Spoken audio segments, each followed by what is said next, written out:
ஆன்மீக சொந்தங்கள் அனைவருக்கும் வணக்கங்க. இன்றைக்கி நம்மளுடைய சேனலில் முக்கியமான பதிவை தான் பார்க்க போகிறோம். அதாவது ஆகஸ்ட் மாதம் 8ஆம் தேதி அன்று மிகப்பெரிய பௌர்ணமியானது நடக்குது. அதாவது ஆடி மாத பௌர்ணமி. ஒவ்வொரு பௌர்ணமிக்கும் கிரகங்களுடைய மாற்றங்கள் அப்படிங்கிறது நடக்கும். இந்த கிரகங்களுடைய மாற்றத்தால் 12 ராசிக்காரர்களுக்கும் நிறைய விதமான மாற்றங்கள் கிடைக்கும். அந்த மாற்றங்கள் உண்மையாலுமே உங்களுக்கு முன்னேற்றம் தரக்கூடிய மாற்றங்களா, இல்லை தீமை தரக்கூடிய மாற்றங்களா, என்னென்ன விஷயத்தில் கவனமாக இருக்கணும், என்னென்ன விஷயங்கள்லாம் நீங்கள் பண்ணணும் பண்ணக்கூடாது அப்படிங்கிறத பற்றி தான் நான் இன்றைக்கி இந்த பதிவுகளில் உங்கள்கிட்ட முழுசாக ஷேர் பண்ணிக்க போகிறேன். இந்த பதிவில் சொல்லக்கூடிய எல்லா வித தகவலுமே இந்த மிதன ராசி அன்பு நேயர்களுக்கு ரொம்பவே பயன் தரக்கூடிய விஷயங்களாக தான் இருக்கக்கூடுங்க. ஸோ வீடியோ ஸ்கிப் பண்ணாமல் தொடர்ச்சியாக பார்த்தீங்க அப்படின்னா தான் புரியும். ஸோ வீடியோ ஸ்கிப் பண்ணாமல் பாருங்கள். அது மட்டும் இல்லாமல் உங்களுக்கு புத பகவானை ரொம்ப ரொம்ப பிடிக்கும்னா அந்த வீடியோக்கு ஒரு லைக் பண்ணிவிட்டு நம்மளுடைய கமெண்ட் பாக்ஸில் புத பகவானுக்கு போற்றி அப்படின்னு சொல்லி மறக்காமல் பதிவிடுங்க. இந்த சமயத்தில் நீங்கள் புத பகவானை நினச்சி இப்படி ஒரு விஷயம் பண்ணும்போது கண்டிப்பாக நீங்கள் என்ன விஷயம்லாம் நடக்கணும்னு சொல்லி மனதார நினைக்கிறீங்களோ அந்த விஷயங்கள் அனைத்தையுமே அவர் நிச்சயமாக நடத்தி கொடுப்பாரு. ஸோ நம்பிக்கையோடு இந்த ஒரு விஷயத்தை பண்ணி பாருங்கள். மேலும் இதே போன்ற ஆன்மீகம் சார்ந்த வீடியோக்களெல்லாம் நீங்கள் முழுசாக பார்க்கணும் அப்படின்னு ஆசைப்பட்டால் நம்ம சேனலை மறக்காமல் சப்ஸ்கிரைப் பண்ணிவிட்டு கீழே இருக்கும் பெல் ஐக்கானையும் மறக்காமல் கிளிக் பண்ணுங்கள். அப்போ தான் நம்ம சேனலில் போடுற ஒவ்வொரு வீடியோவுமே நோட்டிஃபிகேஷனாக உங்கள்கிட்ட உடனுக்குடனே வந்து சேருங்க. ஸோ இப்போ வாங்க நம்ம வீடியோக்குள்ளே போய் முழுசாக பார்த்து தெரிஞ்சுக்கலாம். ராசி சக்கரத்தில் 3வது ராசி தான் இந்த மிதன ராசி. மிதன ராசி அப்படிங்கிறது இரட்டைத்தன்மையுடைய ராசியாக பார்க்கப்படுது. சின்னத்திலே பார்த்தீங்கன்னா இரட்டை தன்மையான ஒரு இருவர் இருப்பாங்க அப்படின்னு எல்லாருக்குமே தெரியுங்க. அதாவது ஏன் இந்த இரட்டைத்தன்மை அப்படின்னு பார்த்தீங்கன்னா இவங்களுடைய வேலைப்பாடுகள் அப்படிங்கிறது இரட்டைத்தன்மையாக தான் இருக்கும். அதாவது ஒரே நேரத்தில் 2 வேலையை செய்யக்கூடிய அதிசக்தி வாய்ந்த விஷயங்கள் அப்படிங்கிறது, ஆற்றல் அப்படிங்கிறது இவங்ககிட்ட அதிகமாக இருக்கும். இவங்கக்கிட்ட நீங்கள் ஒரு வேலையை கொடுத்தீங்க அப்படின்னா அதை 2 விதமாக பிரித்து செய்வாங்க அப்படின்னு சொல்கிறாங்க. அதிவேகமாகவும் செஞ்சு கொடுப்பாங்க. இவங்க எப்பவுமே சுறுசுறுப்பாக தான் காணப்படுவாங்களாம். அது மட்டும் இல்லாமல் ஏதோ ஒரு சின்ன விஷயம் தோல்வி அடைஞ்சால் கூட அதில் எப்படியாவது ஜெயிச்சு காத்தணும் அப்படின்ற ஒரு வெறித்தனமாக இவங்க அந்த வேலையை முடிச்சு கொடுத்து அதில் வெற்றியும் பெறுவார்களாம். இவங்களுக்கு பிடிக்காத ஒரு விஷயம் என்ன அப்படின்னு பார்த்தீங்கன்னா தோல்வி, தோத்துட்ட, பயந்துக்கிற இப்படின்ற வார்த்தையெல்லாம் இவங்கக்கிட்ட சுத்தமாக பிடிக்கவே பிடிக்காது. இவங்களை பொறுத்த வரைக்கும் நம்ம எப்படி மற்றவங்க கிட்ட உண்மையாக இருக்கமோ அதே போல் நம்மக்கிட்ட இருக்கவங்களும் நம்மக்கிட்ட உண்மையாக பழகணும் அப்படின்னு ரொம்பவே ஆசைப்படுவாங்க. இதனாலேயே இவங்களுக்கு ஃப்ரெண்ட் சர்க்கிள் அப்படிங்கிறது ரொம்ப கம்மியாக தான் இருக்கும். ஏன்னா இந்த காலகட்டத்தில் நல்லவங்களை விட கெட்டவங்க அவங்களோட யூஸ்க்கு பயன்படுத்துகிறவங்க அப்படின்றது நிறைய இருக்காங்க. அதனாலேயே இவங்களுக்கு ஃப்ரெண்ட் சர்க்கிள் அப்படிங்கிறது ரொம்ப கம்மியாக தான் இருக்கும் அப்படின்னு சொல்லப்படுது. எந்த ஒரு விஷயமா இருந்தாலும் பளிச்சுன்னு ஓப்பனாக பேசிடுவாங்க. மனசில் எந்த ஒரு விஷயமும் வச்சுக்க மாட்டாங்க. அந்தளவுக்கு கள்ளம் கபடம் இல்லாத உள்ளம்தான் இந்த மிதுன ராசி அன்பர்கள்.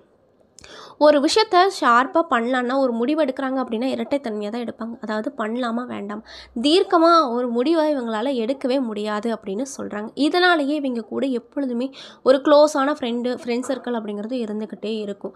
இப்போ இவங்களே ஒரு தனிப்பட்ட முறையில் ஒரு முடிவு எடுக்கிறாங்க அப்படின்னா 4-5 பேர்த்துக்கிட்ட அதை கேட்பாங்க.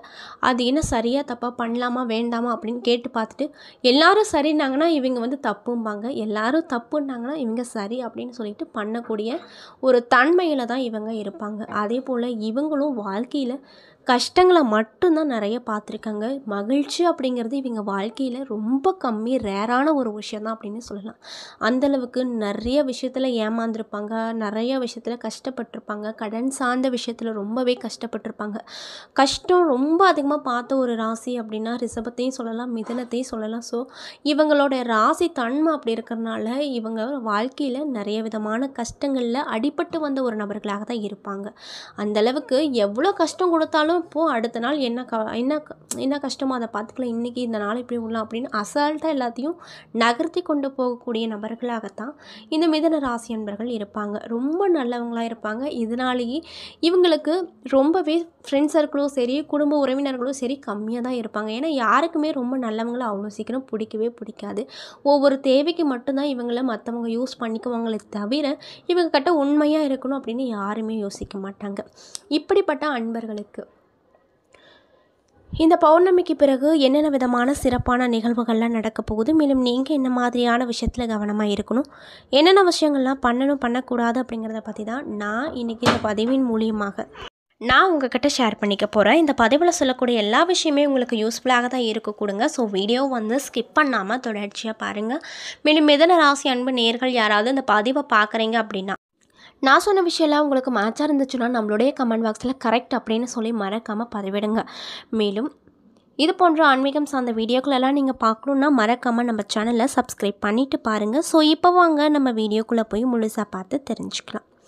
மிதுன ராசியில் மொத்தம் 3 நட்சத்திரம் இருக்குது. அதில் என்னென்ன நட்சத்திரம் அப்படின்னு பார்த்தீங்கன்னா, மிருகசீரிடம் 3 மற்றும் 4 பாதங்கள், திருவாதிரை, புனர்பூசம் 1, 2, 3 பாதங்கள் என 3 நட்சத்திரங்கள் அமைஞ்சிருக்கு. அதன் அடிப்படையில் மிருகசீரிடம் 3 மற்றும் 4 பாத நட்சத்திர அன்பர்களுக்கு இந்த பௌர்ணமிக்கு பிறகு என்னென்ன விதமான நிகழ்வு நடக்கும்னு பார்த்தீங்கன்னா, தனது வாத திறமையால் வெற்றி பெறும் உங்களுக்கு இந்த காலகட்டம் அப்படிங்கிறது பல தடைகளை விலக்கி வைக்கக்கூடிய ஒரு அற்புதமான காலகட்டமாக நிச்சயமாக இருக்கும். அதில் எந்த ஒரு மாற்று கருத்தும் இல்லை அப்படின்னு சொல்கிறாங்க.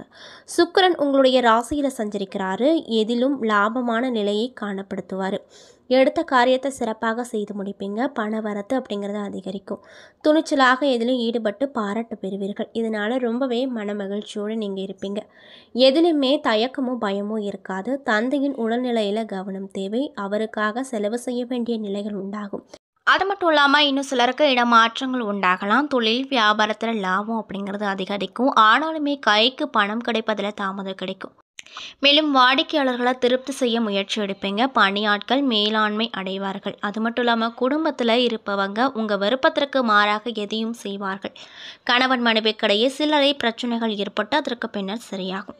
பிள்ளைகள் மூலமாக மதிப்பு கிடைக்கும். நண்பர்கள் மூலமாக நன்மைகள் கிடைக்கும். பெண்களுக்கு தன்னம்பிக்கையோடு துணிச்சலாக இதில் ஈடுபட்டு வெற்றி பார்ப்பார்கள்.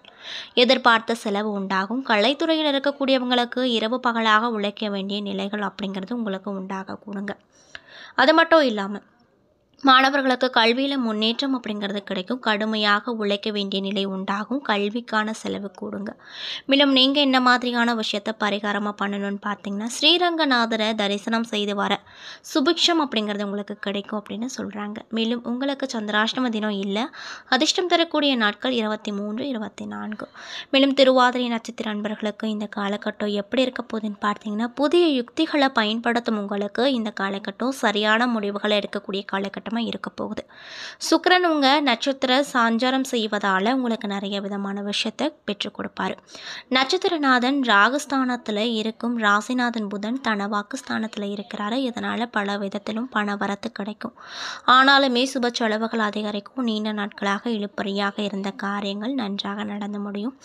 எதையும் செய்து முடிக்கும் சாமர்த்தியம் கிடைக்கும். கொடுத்த வாக்கு காப்பாற்ற பாடுபடுவீங்க.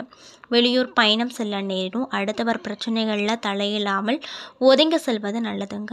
ஆரோக்கியம் சம்பந்தமான குறைபாடுகள் வரக்கூடும். தொழில் மற்றும் வியாபாரத்தில் வேகமான முன்னேற்றம் இருப்பது கடினங்க. சரக்குகளை வாடிக்கையாளர்களுக்கு அனுப்பும்போது கவனம் தேவை. பணியாட்கள் மற்றவர்களை நம்பி பொறுப்புகளை ஒப்படைக்காமல் இருப்பது நல்லது. குடும்பஸ்தானத்தில் இருக்கும் சூரியன் புதனால குடும்பத்தில் சுப காரியங்கள் மகிழ்ச்சியான கொண்டாட்டங்கள் இருக்கக்கூடும். அதே நேரத்தில் கணவன் மனைவிக்கிடையே ஏதேனும் மன வருத்தம் ஏற்படக்கூடும். அக்கம் பக்கத்தினரோடு சிலரை சண்டைகள் வர இருப்பதால் கவனமாக நீங்கள் இருப்பது நல்லது அப்படின்னு சொல்லப்படுதுங்க. அதே போல் நீங்கள் என்ன மாதிரியான விஷயத்தை பரிகாரமாக பண்ணணும்னு பார்த்தீங்கன்னா, மாரியம்மனை அர்ச்சனை செய்து வணங்கி வர எல்லா துன்பங்களும் நீங்கும். மனதில் ஒரு விதமான நிம்மதி கிடைக்கும். மேலும் உங்களுக்கு சந்திராஷ்டம தினங்கள் ஆகஸ்ட் மாதம் 11ஆம் தேதி. புனர்பூசம் 1, 2, 3 பாத நட்சத்திர அன்பர்களுக்கு இந்த காலகட்டம் எப்படி இருக்க போகுதுன்னு பார்த்தீங்கன்னா, மற்றவர்களுக்கு எடுத்துக்காட்டாய் விளங்கக்கூடிய உங்களுக்கு எந்த மாதிரியான விஷயங்கள் கொடுக்கக்கூடிய காலகட்டமாக இருக்க போகுதுன்னு பார்த்தீங்கன்னா, சில குழப்பங்கள் நேர்ந்தாலுமே இதுவரை நடக்காமல் இருந்த காரியத்தை சிறப்பாக செய்து முடித்து நிம்மதி பெருமூச்சு அடைவீங்க. அரசாங்கம் மூலமாக நடக்க வேண்டிய காரியங்கள் நடந்து முடியும். முக்கிய நபர்கள் மூலமாக எதிர்பார்த்த உதவியும் கிடைக்குங்க. சுக்கிரனின் சஞ்சாரம் ராசியில் இருப்பதால் பொழுதுபோக்கு நிகழ்ச்சிகளில் கலந்து கொள்வீங்க. ஆடம்பர செலவுகள் அதிகரிக்கும். தொழில் மற்றும் வியாபாரம் நன்று நடக்குங்க. அது மட்டும் இல்லாமல் பணியாட்கள் திறமையாக பணிகளை செய்து முடித்து நிர்வாகத்தில் நல்ல பெயர் பெறுவார்கள். குடும்பத்தில் மகிழ்ச்சி பெருகும். கணவன் மனைவிக்கிடையே இருந்து வந்த பிரச்சனைகள் அனைத்தும் தீரப்போகுது. மேலும் உங்களுக்கு செய்ய வேண்டிய பரிகாரம் தட்சிணாமூர்த்தியை வணங்கி வருவதால் பண கஷ்டம் தீரும். என்ன நண்பர்களே, இந்த பதிவுகளில் நாம் மிதுன ராசி அன்பு நேயர்கள் அனைவருக்குமே இந்த பௌர்ணமிக்கு பிறகு என்னென்ன விதமான சிறப்பான நிகழ்வுகள்லாம் நீங்கள் பார்க்க போகிறீங்க, என்னென்ன விஷயங்கள்லாம் உங்கள் வாழ்க்கையில் நடக்க போகுது அப்படிங்கிறத பற்றி தெளிவாகவும் விரிவாகவும் நான் இன்றைக்கி இந்த பதிவுகளில் உங்கள்கிட்ட முழுசாக ஷேர் பண்ணியிருப்பேன். இந்த பதிவில் சொல்லியிருக்கக்கூடிய எல்லா விஷயங்களுமே உங்களுக்கு பயன் தரக்கூடிய விஷயங்களாக தான் அமைஞ்சிருக்கும். ஸோ வீடியோ பிடிச்சிருந்தால் லைக் பண்ணுங்கள், ஷேர் பண்ணுங்கள். அது மட்டும் இல்லாமல் இது போன்ற ஆன்மீகம் சார்ந்த வீடியோக்களெல்லாம் நீங்கள் முழுசாக பார்க்கணும் அப்படின்னு ஆசைப்பட்டேன் நம்ம சேனலை மறக்காமல் சப்ஸ்கிரைப் பண்ணிவிட்டு பாருங்கள். நன்றி.